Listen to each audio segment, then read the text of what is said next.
कुछ काम में फंस गया था भाई। कोई बात नहीं, शुरू करते हैं क्लास अपनी। लास्ट जहाँ पे हमने छोड़ा था,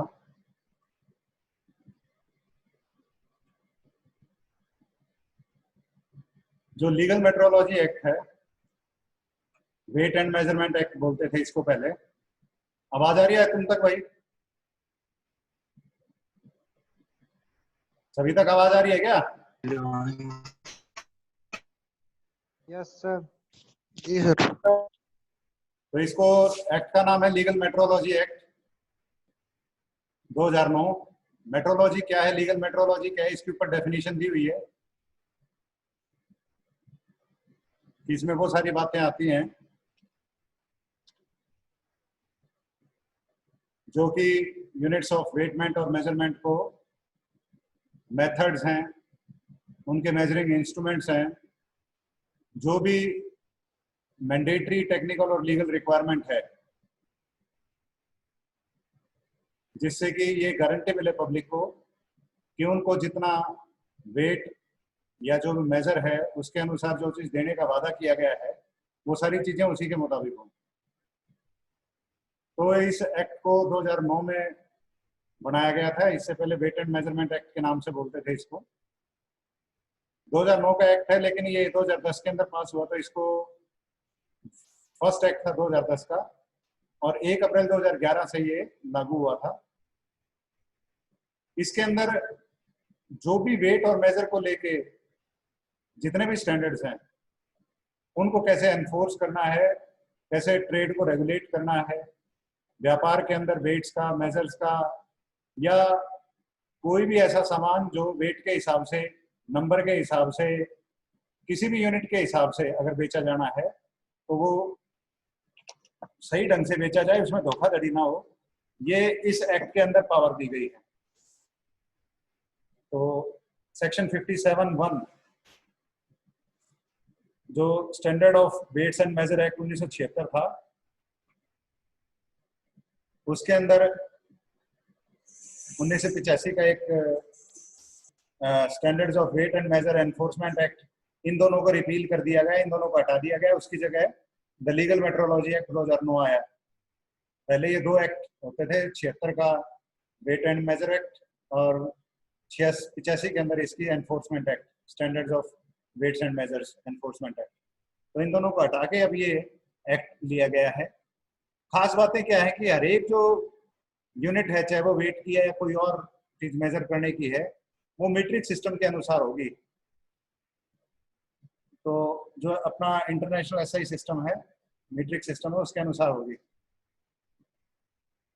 अब बेस क्या होंगे यूनिट्स के? लेंथ के लिए मीटर, मास के लिए किलोग्राम, टाइम सेकंड, करंट के लिए एम्पियर, और टेम्परेचर जो थर्मोडायनेमिक टेम्परेचर उसके लिए केल्विन, ल्यूमिनेस इंटेंसिटी के लिए कैंडेला, और अमाउंट ऑफ सब्सटेंस वो होगी मोल। स्पेसिफिकेशन जो बताई गई है सबसेक्शन 1 में, इनसे अगर कोई डिराइव की गई है तो उनको भी आगे बताएंगे। अब कोई भी दुकानदार है जो वो बाट या तकड़ी इस्तेमाल करता है ना, उनको उसको हर साल या 2 साल या 3 साल जो भी टाइम पीरियड होता है उसके बाद उनको रिन्यू करवाना होता है। उनके तकड़ी या बाट के नीचे देखना मोहर होती है, वो मोहर हर साल मरवानी होती है, जिससे कि उनके जो बाट है वो पूरे वेट के हैं, उसमें कोई खर्च के कम तो नहीं कर रखा है। ये सारे वो यही डिपार्टमेंट करता है लीगल मेट्रोलॉजी के लिए, जो रिस्पॉन्सिबल है। अब ये क्या कह रहे हैं कि कोई भी चीज को मैन्युफैक्चर, रिपेयर या सेल या ऑफर, एक्सपोज या पोजेस और रिपेयर और कोई भी वेट को तब तक नहीं वो बना सकते जब तक कि उनके पास वैलिड लाइसेंस ना हो उन वेट्स को बनाने का। तो जो तकड़ी बट्टे और जो अरे क्या समस्या है भाई? तो ये जो तकड़ी बट्टे बनाने वाली जो कंपनियां हैं, इनको पहले लाइसेंस लेना पड़ता है। तो अपना कोई घर की दुकान बना के इसमें वेट वगैरह नहीं बना सकता, उनको लाइसेंस लेना पड़ेगा। करनी पड़ती है।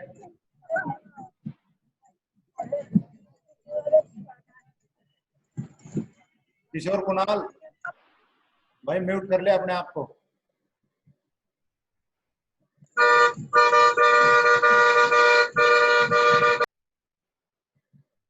किशोर कुणाल दोबारा कह रहा हूँ म्यूट कर ले अपने आप को। तेरे हॉर्न बजते यहाँ तक सुनाई दे रहे हैं। लाइसेंसिंग मैन्युफैक्चर के लिए, रिपेयरर के लिए या डीलर के लिए, इन सब के लिए जरूरी है। ये चीज इसके अंदर बता रखी है। फिर हमारे जो काम की बातें हैं इसमें कि जो भी वेट है वो किस अकॉर्डिंगली होते हैं और प्रॉपर वेट होना जरूरी है। अगर प्रॉपर वेट नहीं होगा तो इस एक्ट के अंदर भी आपके पास आपके ऊपर कार्रवाई हो सकती है। इवन जो रिपेयर करने वाला है बंदा वो भी लाइसेंस्ड होता है इसके अंदर, वही रिपेयर कर सकता है जिसको लाइसेंस है।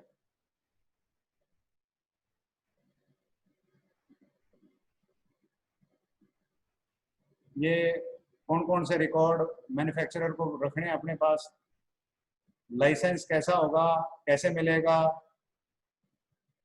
प्रेस्क्राइब्ड फॉर्म LM1 होता है इसका, license for manufacturer, identity proof, passport size photo, certificate registration, industry का NOC कंपिटेंट अथॉरिटी से, ये सारे कागज साथ में लगेंगे। लाइसेंस को रिन्यू, LM2 जो फॉर्म है उस पर रिन्यू होगा और रिन्यूअल के लिए ये डॉक्यूमेंट साथ में लगाने पड़ेंगे। कोई अमेंडमेंट करवानी है तो उसके अंदर भी ये। अब लीगल मेट्रोलॉजी एक्ट के अंदर क्या क्या सेक्शन है, किस तरीके के ऑफेंस वो कवर करता है और क्या क्या पेनल्टीज हैं। अगर स्टैंडर्ड वेट की जगह कोई और वेट यूज करता है या कोई और नंबर सिस्टम यूज करता है तो 25,000 रुपए तक का जुर्माना हो सकता है, पिनल सेक्शन 25 होगा। और इसके आगे 6 महीने की कैद या फाइन दोनों हो सकते हैं। अगर किसी ने अपने तखड़ी बट्टे में चेंज कर रखा है तो 50,000 रुपए तक का जुर्माना, और सेकंड ऑफेंस अगर करता है तो 6 महीने तक की कैद, जिसको 1 साल तक बढ़ाया जा सकता है, और ये दोनों भी हो सकते हैं। इसी तरह से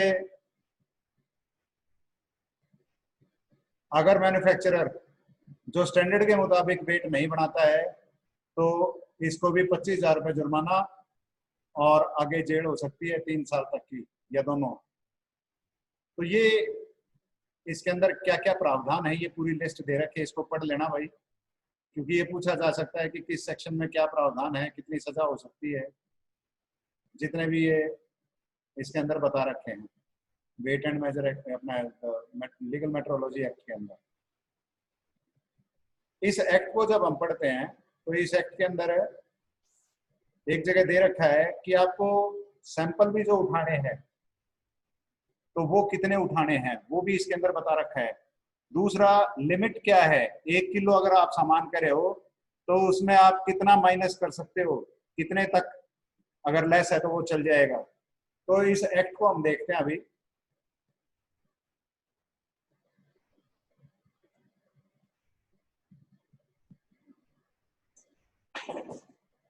इस एक्ट को ढूंढने के लिए अभी दिखाता हूं आपको। द लीगल मेट्रोलॉजी एक्ट,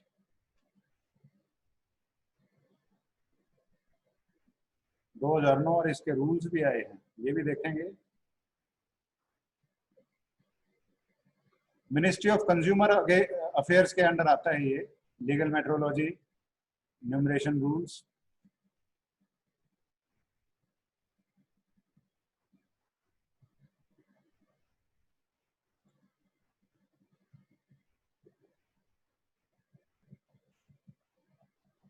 और साथ में इसकी एक्ट की कॉपी भी खोलते हैं।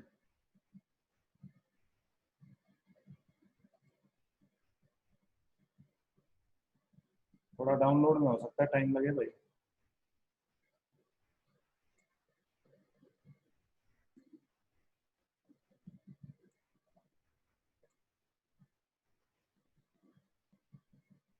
तो इन एक्ट को और रूल्स को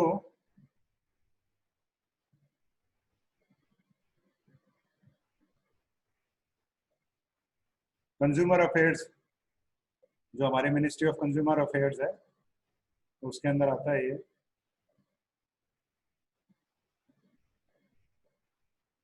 थोड़ा सा हो सकता है टाइम लग जाए, 10 मिनट की वार्निंग है, 10 मिनट में क्लास खत्म हो जाएगी। एक बार इस एक्ट को देख लेते हैं हम। ये देखो लीगल मेट्रोलॉजी एक्ट, इसको व्यू कर सकते हैं। फिर इसका डाउनलोड कर लेता हूँ मैं ये।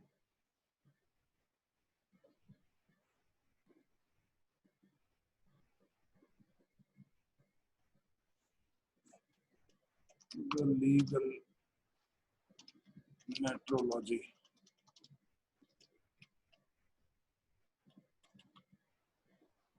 पांच नंबर,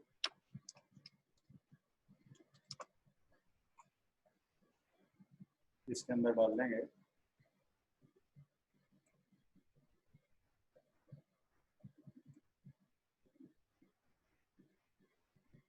ये न्यूमरेशन रूल्स हैं।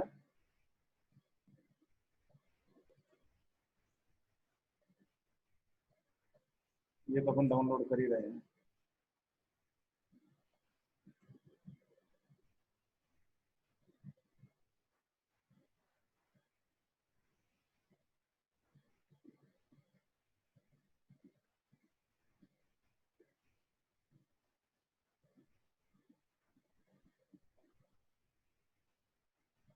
तो लीगल मेट्रोलॉजी एक्ट के अंदर, जैसे हर एक एक्ट के अंदर होता है, चैप्टर 1 प्रिलिमिनरी है, जिसमें इसके बारे में बता रखा है। चैप्टर 2 के अंदर स्टैंडर्ड वेट्स एंड मेजर्स के बारे में बता रखा है। फिर इसके अंदर director, controller and legal metrology officers किस तरीके से अपॉइंट होंगे। चैप्टर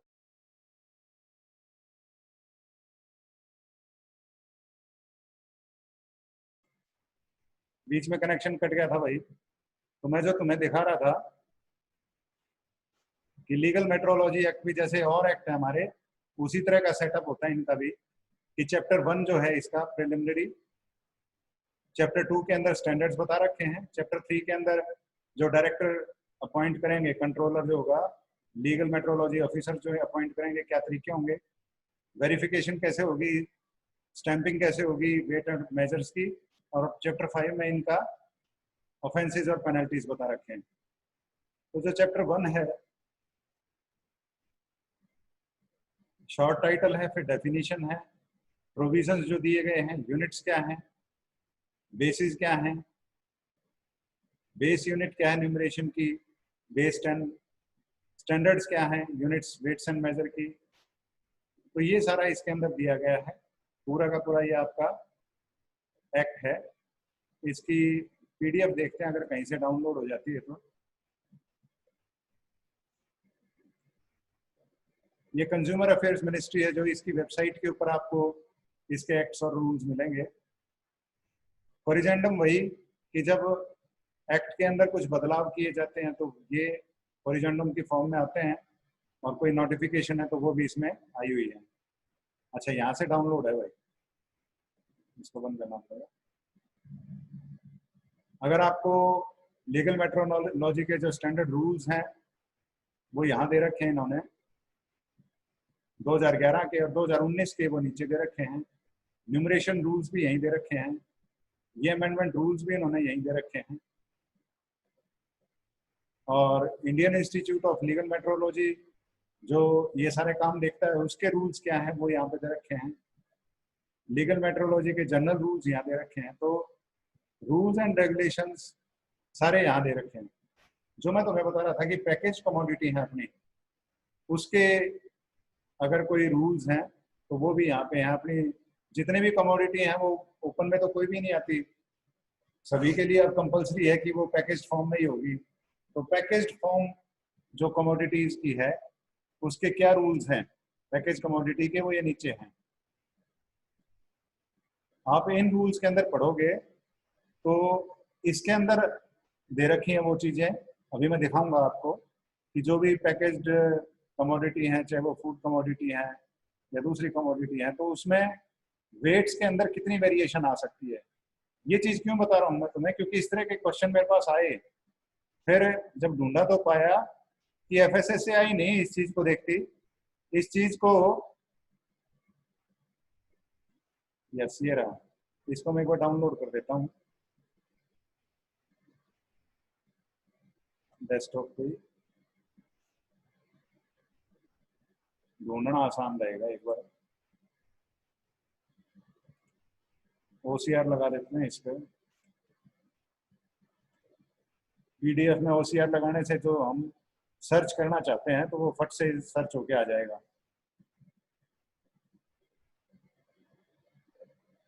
वो हिंदी और इंग्लिश दोनों में होते हैं कानून, अपने को पता है। तो इसके अंदर अब यही देखना अपने को।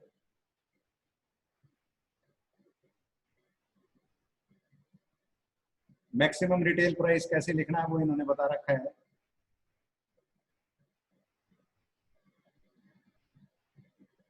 इसके अंदर जो भी पैकेज्ड कमोडिटी से रिलेटेड अगर कोई भी रूल है तो वो आपको इसके मानने पड़ते हैं। तो FSSAI हालांकि जो अपना FSS एक्ट है फूड के बारे में बहुत सी चीजें बताता है, लेकिन वेट और मेजर के बारे में अगर बात करनी है तो अपने को लीगल मेट्रोलॉजी एक्ट को पढ़ना पड़ेगा।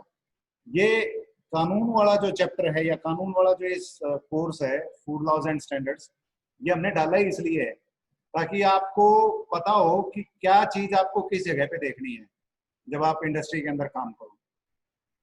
नहीं तो आदमी यही सोचता रहता है कि कहाँ मिलेगा, सारा कानून इसका food safety and standards act पढ़ लिया, लेकिन आगे पता ही नहीं लग पाता कि इससे फर्दर और इंफॉर्मेशन आपको कहाँ से मिलेगी।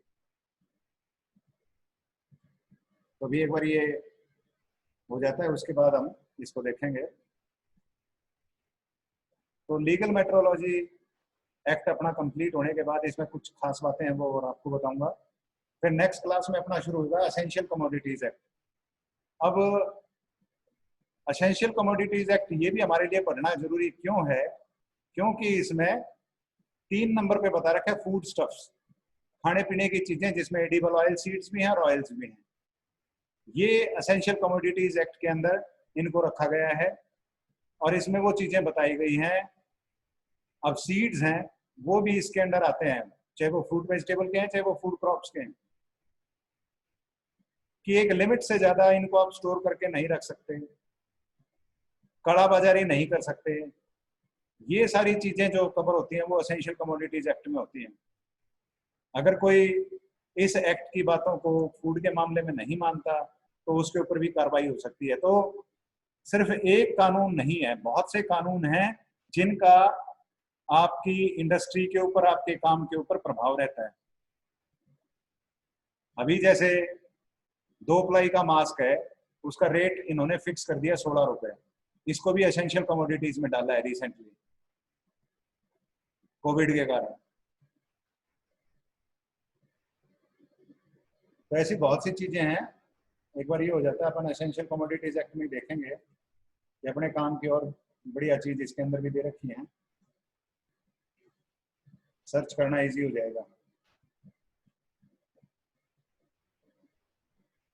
तब तक इसमें देख लेते हैं हम जो पैकेज कमोडिटीज है इसके अंदर अपना लीगल मेट्रोलॉजी एक्ट के अंदर। तो पैकेज कमोडिटी में जो हमारी ऐसी खास बातें हैं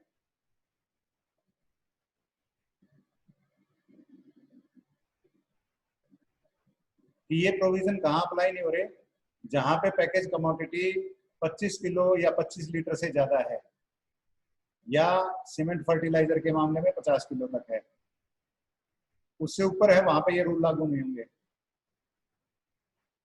पैकेज कमोडिटी का मतलब है इंडस्ट्रियल कंज्यूमर या इंस्टीट्यूशनल कंज्यूमर के लिए।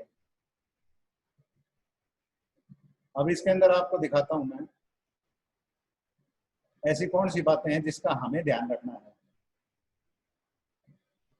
आपको अगर कोई भी कमोडिटी आपने पैक कर रखी है तो किसी भी अक्षर की जो हाइट है वो 1 mm से कम नहीं होगी।